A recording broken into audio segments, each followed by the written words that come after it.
देखिए, ये तो शुरुआत हुई, फिर बेटर करते जाएं, फ्यूचरिस्टिक थोड़ा सा रहना ज़्यादा बेटर होता है कि आगे आने वाले 10 साल में एक बार इंफ्रा बन रहा है तो 10 साल में ये ना हो कि हम ये कर लेते। हमने बीच में जो पैसेज दिया है उसको मिट्टी से ऊपर करा दिया और बाकी फ्रेमिंग करा के 45 डिग्री पे, ये अगर आप व्यूअर्स को दिखाएं तो यही एस्बेस्टस हमने नीचे डाल दी है। इसको हम अपना ब्लैक डायमंड कहते हैं। पूरे फार्म को हमारे सिर्फ 2 लोग संभालते हैं, 2 लेबर। तो दोस्तों आज हम पहुंचे हैं यूपी के उन्नाव जिले में। आज मैं आपको ऐसा गॉड फार्म दिखाने वाला हूं जो कि शायद ही आपने अब तक देखा होगा, या फिर यूँ कहें ये जो गॉड फार्म है बिल्कुल विदेशी तर्ज पे बनाया गया है, यानी बहुत ही साइंटिफिकली तरीके से यहाँ पे बकरी पालन करा जा रहा है। यहाँ पे 250 से 300 बकरियों का पालन करा जा रहा है एक साथ में। अगर इस फार्म के ऑनर की बात करें तो काफ़ी अच्छे तरीके से साइंटिफिकली तरीके से गॉड फार्मिंग कर रहे हैं और एक अच्छा खासा प्रॉफिट भी कमा रहे हैं। चलिए फटाफट से देना करते आपको मिलवाते हैं सीधे फार्म के मालिक से। सर सलाम वालेकुम। वालेकुम सलाम। कैसे हैं सर? बहुत बढ़िया। हम देख रहे हैं सर पूरा जंगल में मंगल आपने किया हुआ है। ज़बरदस्त तरीके से बकरी पालन किया जा रहा है यहाँ पर। और मैं ये भी बता दूँ ऐसे फार्म बहुत कम देखने को मिलते हैं। बिल्कुल ही विदेशी तर्ज पे आपने पूरा फार्म से सेटअप किया हुआ है और एक तरह से कह सकते हैं यहाँ पर इनको स्वर्ग का माहौल आपने दिया हुआ है बकरियों को। देखिए, नाम मेरा मोहम्मद ऐनुल है। इस वक्त ये जिस फार्म पे हम लोग खड़े हैं ये चंदन खेड़ा गांव कहलाता है और ब्लॉक हमारा तहसील पुरवा है, ब्लॉक असोहा और डिस्ट्रिक्ट उन्नाव लगता है, जहाँ पे इस वक्त हम लोग खड़े हैं जी। और एजुकेशन की बात करें सर? एजुकेशन, हम एक सिंपल कॉमर्स ग्रेजुएट हैं। फिर हमने जॉब, अपना करियर प्राइवेट जॉब से स्टार्ट किया, तो 22-24 साल करीब हमने जॉब करी। फिर लास्ट के जो 17 साल हैं वो एग्रीकल्चर इंडस्ट्री में थे, हाइब्रिड ग्रेन सीड्स बेच रहे थे। उसके बाद ये समझ में आया कि अब ये टाइम ऐसा आ गया है कि अपना जो भी मेहनत कर रहे हैं जॉब के लिए, तो अपने बिज़नेस को सेट करने में ही उतनी मेहनत करें, वो ज़्यादा बेटर रहेगा। और बाकी यहाँ पे जितना लैंड हमारा है, अप्रॉक्सीमेट 35 एकड़्स का ये फार्म है, तो इन सब का जो वेस्ट निकल रहा है वो हमारे खेतों में जा रहा है। तो लाइव स्टॉक को स्ट्रेस फ्री रखने के लिए आपको इस तरह का माहौल देना ही पड़ेगा। बड़ा अच्छा खासा सर आपने पैसा यहाँ पे लगा दिया है जी। क्या वजह रही सर? या सपना था आपका इतना अच्छा फार्म बनाना, या कुछ बड़ा करने का ही आपका प्लानिंग है? देखिए, ये तो शुरुआत हुई, फिर बेटर करते जाएं, फ्यूचरिस्टिक थोड़ा सा रहना ज़्यादा बेटर होता है कि आगे आने वाले 10 साल में एक बार इंफ्रा बन रहा है तो 10 साल में ये ना हो कि हम ये कर लेते। तो जो भी ये इंफ्रास्ट्रक्चर है वो आगे आने वाले टाइम को देखते ही हुए हमने किया है। हम जो देख रहे हैं आपका फार्म एलिवेटेड है, लेकिन एलिवेटेड और भी फार्म होते हैं। आपने एक ऐसा फार्म बनाया हुआ है, बहुत ही कम कॉस्ट में आपने उसको बनाया हुआ है। जो पूरा सेटअप है वो भी हम दिखाएंगे, कैसे वर्कआउट कर रहा है। प्लस लेबर तो आपकी बची रही है, साथ में पैसा और टाइम, ये तीनों चीज़ें यहाँ पर बच रही हैं सर। जी जी जी। तो ये इसका जो अभी आप अंदर से भी देखिएगा जो हमने इसका इंफ्रा बनाया है, लोग पूरा 6 फीट 8 फीट पूरा एलिवेट कर देते हैं उसमें। हाँ, नीचे बेसिकली जो है 6 फीट की 8 फीट की हाइट होती है और नीचे उसमें खंबे लगा देते हैं। हाँ, वो लोहे के। तो उसमें ये कॉस्टिंग ज़्यादा आ जाती है, आयरन की, लेबर की और बाकी चीज़ों की। हमने बीच में जो पैसेज दिया है उसको मिट्टी से ऊपर करा दिया और बाकी फ्रेमिंग करा के 45 डिग्री पे, ये अगर आप व्यूअर्स को दिखाएं तो यही एस्बेस्टस हमने नीचे डाल दी है। जी जी। जिससे इनका जो भी वेस्ट और यूरिन है वो सीधे नाली में आ जाता है और यहीं से सारा कलेक्शन हो जाता है। नहीं, झाड़ू मारने की भी जरूरत नहीं है? वो भी ज़रूरत नहीं, अंदर से जब पानी भी डाल देते हैं तो सब पूरा बह के नीचे ही आ जाता है। और इसका क्या करते हैं सिर्फ, जैसे यहाँ पर जमा हो गया अभी ये, इसको हम अपना ब्लैक डायमंड कहते हैं। ये पूरा हम इकट्ठा करा के आप उस तरफ जो अपना जगह है वहाँ पे इसको डम कराते हैं, फिर इसमें डीकम्पोज़र डाल के ये हमारे खेतों में चला जाता है। तो गाय का गोबर हो गया, देसी गाय अपनी है, पोल्ट्री का हो गया, तालाब से मछलियों का हो गया और इनका हो गया। ये 4 चीज़ें हमारे खेत की मिट्टी के लिए बहुत ज़्यादा न्यूट्रिशियस होती हैं, तो जिसका फ़ायदा हम पूरा उठा रहे हैं इस वक्त इस तरह से सिस्टम करके। जी जी। सर अगर बात करें शुरुआत में आपने कितनी बकरियों से शुरुआत करी थी और अभी टोटल कितनी बकरियां आपके पास में? देखिए, इनिशियल जो हमने जब फार्म अपना ये पूरा बनाया था तो हम करीब 70 to 75, 70 से 75 बकरियां लाए थे ऑल टुगेदर। उसमें बर्बरी, सिरोही, गुजरी, सोजत, बीटल सभी थी। मेन जो हमने फोकस किया था वो गुजरी पे और सोजत पे किया था और थोड़ा सा पार्ट बर्बरी का था, पंजाबी वाली। तो और उसके बाद हमारे पास करीब 35 मेल बकरे थे, जिसमें 4 ब्रीडर थे और बाकी हम बच्चे लाए थे। तो 2 बार हमारे यहाँ जो प्रेग्नेंट बकरियां लाए थे, बच्चे हो चुके हैं। तो इस वक्त अप्रॉक्सीमेट हमारे पास 80 से 90 बच्चे हैं। ये 1 साल का हम आपकी ड्यूरेशन बता रहे हैं, क्योंकि प्रेग्नेंट लाए थे अगस्त में, सितंबर अक्टूबर तक फर्स्ट लॉट के बच्चे हो गए थे। उसके बाद फिर से प्रेग्नेंट हुई बकरियां और अब सेकंड लॉट आना शुरू हो गई है। सर एक क्वेश्चन मेरा पूछना बड़ा ज़रूरी है आपसे कि आपने बहुत सारे फार्म देखे होंगे, सुने भी होंगे कि आज ये फार्म बंद हो गया बकरी, आज वो फार्म बंद हो गया। जी 80% जो फार्म बंद ही हो जाते हैं। जी जी। उसके बाद भी आपने इतना हैवी इसमें पैसा लगा दिया है सर, क्या कॉन्फिडेंस था मन में, या इसको सक्सेस बना लेंगे या फिर कुछ और ही प्लानिंग है? नहीं, देखिए इसमें जहाँ तक हमने भी ये फार्म खोलने से पहले 1 साल करीब बहुत से फार्म्स पे गए, समझा, इसकी स्टैटिस्टिक्स समझी। तो जो बकरी पालन है या बकरा पालन 2 तरह से होता है। एक ग्रेजिंग जो एक नॉर्मल किसान करता है कि सुबह जंगल में ले गया, चरा के शाम को ले आया और शाम को थोड़ा सा दाना या कुछ डाल दिया, वो लो कॉस्ट पे होता है। जब आप इस तरह के एनवायरनमेंट में स्टॉल फीडिंग पे बकरे या बकरी रखते हैं तो वहाँ पे कॉस्टिंग बढ़ जाती है। ये अप्रॉक्सीमेट अगर सारे आप न्यूट्रिशन दे रहे हैं, क्योंकि ब्रीडिंग सेटअप है और प्रॉपर फीडिंग करा रहे हैं, तो 50 रुपये एक एवरेज पर डे का खर्चा आता है।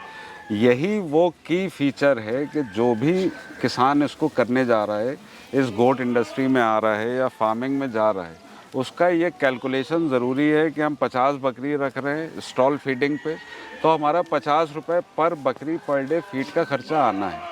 ये कैलकुलेशन करके अगर कोई अपना इनिशिएट लेता है, स्टार्टअप करता है, तो वो ज़रूर कामयाब होगा। हमने सर एक चीज़ और देखी फार्म पे, एक तो हमने देखा एलिवेटेड वाला जो सिस्टम आपने बनाया हुआ है सस्ते में, जी। प्लस आपने इधर ही बकरियों को खोला हुआ है और उधर ही बकरों को खोला हुआ है।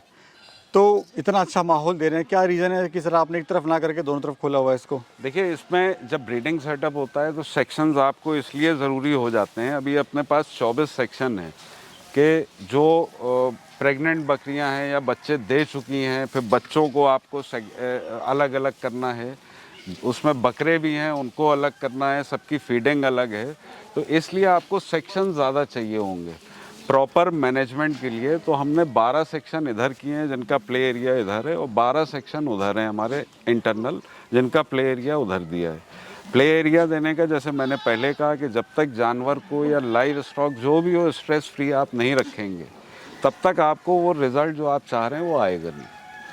टोटल फार्म का कितना एरिया है सर, और लैंड जो बनाया आपने, लैंड पूरी वो कितनी टोटल है? अभी जो ये फर्स्ट फेज़ में हमने अपना ये फार्म कर रहे हैं, ये अप्रॉक्सीमेट 35 एकड़्स है। और इसकी हम बात करें अपने गोटरी सेक्शन की, तो ये 200 बाई 35 का कवर्ड एरिया है। ओपन एरिया 200 बाई 80 है ये। तो इसमें सेक्शन वाइज बकरे या बकरी सब बाहर आते हैं, कि जो प्रेग्नेंट है या बच्चे दे चुकी है, कुछ बच्चों के सेक्शन है, तो सबका अपना ओपन एरिया और अंदर शेल्टर्ड एरिया। जी, अब इससे थोड़ा प्रॉफिट के बारे में बात कर लेते हैं, क्या मुनाफा वो भी ले रहे हैं इससे?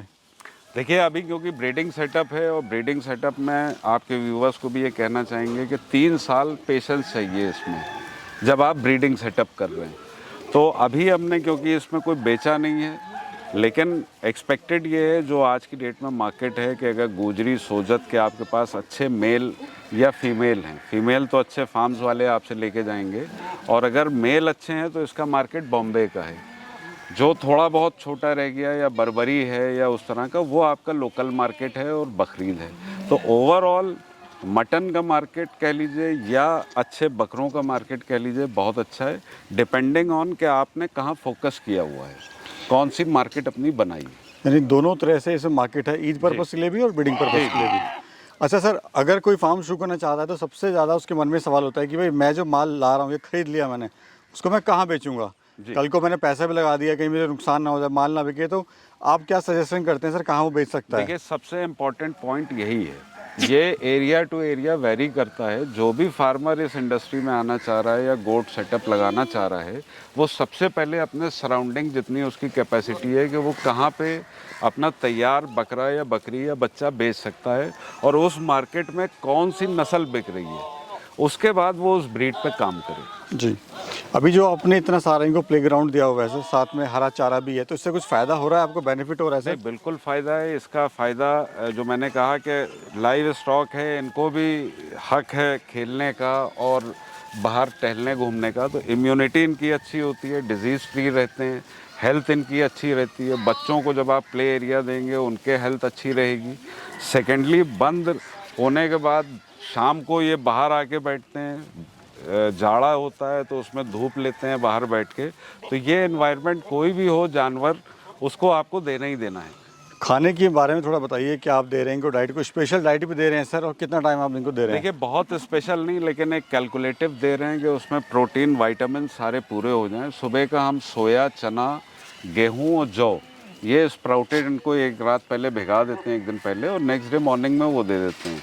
दोपहर में इनका जो फीड होता है गेहूँ का भूसा, चूनी, चोकर, उसमें मिनरल मिक्सचर होता है और गुड़ का पानी होता है, खली होती है, ये सब मिक्स करके एक सानी बना के दे देते हैं। और जो शाम का आखिरी फीड होता है वो इनको फ़िलहाल अरहर का भूसा, मक्का और थोड़ा सा उसके साथ गेहूं, और अगर जाड़ा है तो बाजरा भी ऐड हो जाता है जी। तो इस तरह से ये 3 फीड इनके मेन चल रहे हैं। अभी सर बात करें कितनी टोटल बकरियां हैं अपने पास में, बच्चे वगैरह बकरे वगैरह सब मिला के कितने देखिए एनिमल हैं? अप्रॉक्सीमेट 75 के आसपास फीमेल्स हैं हमारे पास, और 90-95 के आसपास बच्चे हो गए हैं अब ऊपर वाले की दया से। और जो बकरे हमारे पास हैं ब्रीडर और बाकी बकरे वो अप्रॉक्सीमेट 38 और कितनी 38। जी, और कितनी लेबर की ज़रूरत पड़ती है इसको पूरा हैंडल करने इस के लिए? पूरे फार्म को हमारे सिर्फ 2 लोग संभालते हैं, 2 लेबर। क्योंकि जो हमने आपसे पहले कहा कि हमने जो खर्चा किया लेबर को देख के ही किया, कि सबसे बड़ी दिक्कत आज की डेट में लेबर की है, तो डिज़ाइन उस हिसाब से किया कि सिर्फ 2 लोग पूरे फार्म को संभाल लेते हैं, गोटरी वाले। ये तो बड़ा अच्छा है क्योंकि लेबर की सर इतना महंगाई हो गई है और लेबर मिलते भी नहीं है, तो 2 आदमी आराम से इसको संभाल लेते हैं। जी जी, महंगाई एक अलग पार्ट है, लेकिन आप जिस लेबर को ट्रेंड कर रहे हैं, जिससे आपको काम करना है, वो 1 महीने के बाद भाग गया, 2 महीने के बाद भाग गया, ये एक बहुत बड़ी दिक्कत है इस उसमें, किसी भी उसमें। तो लेबर को मिनिमाइज़ करने के लिए उसी हिसाब से हमने ये डिज़ाइन किया कि एक बार पैसा लगे, रोज़ रोज़ की दिक्कत ना हो। जी जी। एक सवाल सर और मैं जानना चाहूँगा कि बकरी फार्म क्यों फेल हो रहा है जबकि मटन का रेट हमेशा बढ़ता है जी और डिमांड कम है और कंजप्शन ज़्यादा है, जी। फिर भी क्यों फेल हो रहा है सर हमारा बकरी फार्मर? देखिए हमने जो आपको अभी कैलकुलेशन बताया था कि जो गोट फार्मिंग है ये 2 तरह से होती है। फीडिंग अगर आप देखें, ग्रेजिंग और स्टॉल फीडिंग। ग्रेजिंग में कि सुबह आप लेके गए, उसको शाम तक आपने चराया, तो बकरा या बकरी अपने हिसाब से जो उसको खाना है, जो कुदरत ने दिया है, वो खा के अपने हर चीज़ की पूर्ति कर लेती है। शाम को जब पेट भर के आई तो आपने थोड़ा सा दाना डाल दिया, ये हो गया लो मैनेजमेंट फीड का। अब जब आप स्टॉल फीडिंग पे रखें, आप ग्रेजिंग पे उसको नहीं भेज रहे हैं, तो वहाँ पे आपकी जिम्मेदारी बढ़ जाती है कि अगर बकरी है तो उसकी सारी चीज़ों की पूर्ति आपको करनी है। इसमें फीड से आ गया, जो बाहर के मिनरल मिक्सचर है, बाईपास फैट है, कैल्शियम है, लिवर टॉनिक है, तो ऑल टुगेदर ये मिला के 50 रुपये पर डे एक अप्रॉक्सीमेट आता है। फार्मर जो गलती करता है वो यहीं पे करता है कि एक दिन का अगर 50 रुपये एक बकरे या बकरी पे आ रहा है खर्चा, उसने जो उसमें 200 ले आया, अब 10,000 रुपये पर डे का खर्चा, 3 लाख रुपए महीना, वो फिर उसको फाइनेंशियल उसका क्या है कंडीशन, वो वहाँ पे मीट आउट कर नहीं पाता है और बकरे या बकरी या बच्चे बेचना शुरू करता है और लास्ट में वो फेल्योर हो जाता है। तो ब्रीडिंग सेटअप है, आपको ये कैलकुलेट करके रखना चाहिए कि 3 साल तक इतना खिलाना है और तादाद बढ़ती जाएगी क्योंकि बच्चे आएंगे। आपके पास स्पेस कितनी है और पैसा कितना है। क्या आप कहना चाहते हैं सर हमारे दर्शकों को जो बकरी पालन करना चाहते हैं, जो सपने देख रहे हैं बकरी पालन में, कुछ ऐसे टिप्स दीजिए ताकि सफल हो जाएं वो?